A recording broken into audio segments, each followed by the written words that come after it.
Hello everyone, educational classes में आप सबका स्वागत है। आज हम दो चरों वाले रैखिक समीकरण के बारे में जानेंगे कि दो चरों वाला रैखिक समीकरण क्या होता है, साथ ही इससे जुड़े हुए महत्वपूर्ण बिंदु कौन कौन से हैं। तो हम जानते हैं दो चरों वाले रैखिक समीकरण के बारे में। यह क्या कहलाता है? यदि कोई समीकरण ax plus B Y plus C बराबर 0 के रूप का हो, जहां a, b और c वास्तविक संख्याएं हैं तथा a और b के मान शून्य नहीं है, तब वह दो चर वाला रैखिक समीकरण कहलाता है। इस परिभाषा को जानने से पहले हमें कुछ बिंदुओं को जानना आवश्यक है। सबसे पहली बात तो यह कि दो चरों वाला रैखिक समीकरण, तो चर क्या होते हैं? चर वह राशियां जिनके मान परिवर्तित हो सकते हैं चर कहलाते हैं। x से लेकर z तक यह सभी चर कहलाते हैं कि x, y, z, इसके यहाँ पे हम 1, 2, 3, 4 कुछ भी बिंदु रख सकते हैं। तो वह बिंदु जिनके मान परिवर्तित हो जाते हैं वह कहलाते हैं चर।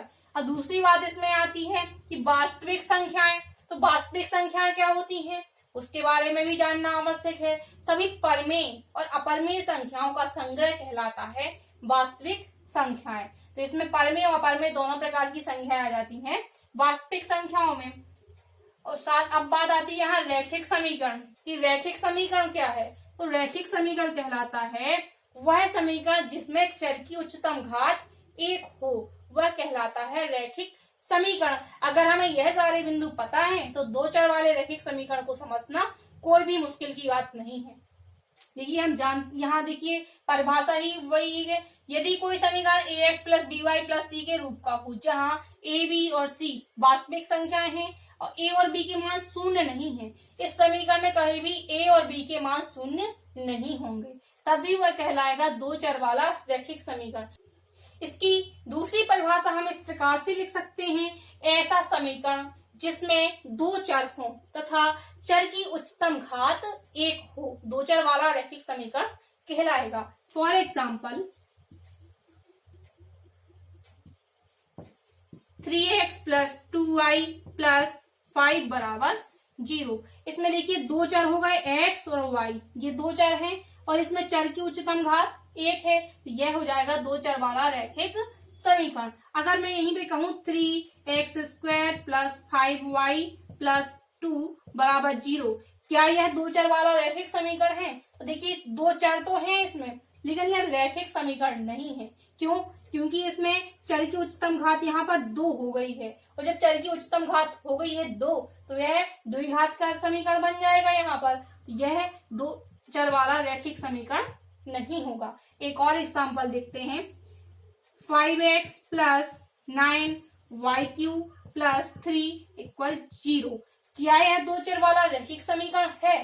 तो इसको हम देखते हैं। दो चर तो इसमें भी है, लेकिन इसमें चर की उच्चतम घात देखिए यहाँ पर 3 हो गई, तो यह भी दो चर वाला रैखिक समीकरण नहीं होगा।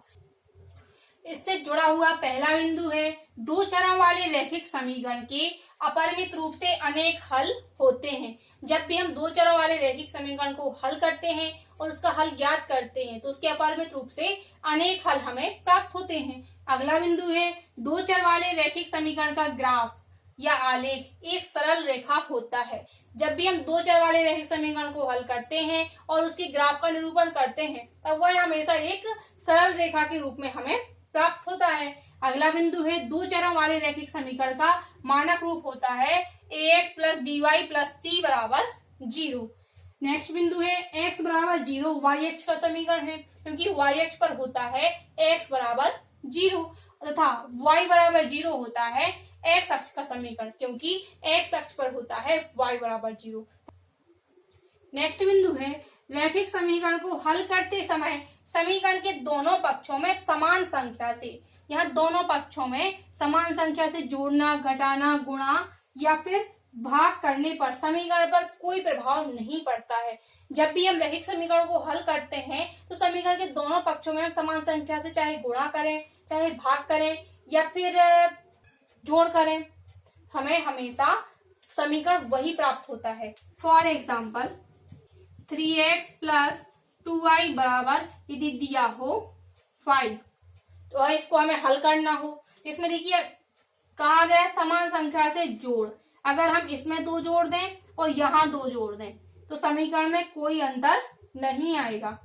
अब समान संख्या से, क्योंकि अगर हम इसको 2 को पक्षांतर करेंगे इस साइड तो ये माइनस के हो जाएंगे। देखिए इस प्रकार से 3x प्लस 2y बराबर हम लिख सकते हैं 5 प्लस 2, और ये 2 माइनस के साइड पक्षांतर कर देंगे तो माइनस से -2 कैंसिल हो जाएंगे, तो हमारा समीकरण तो हमें वही प्राप्त हो गया है।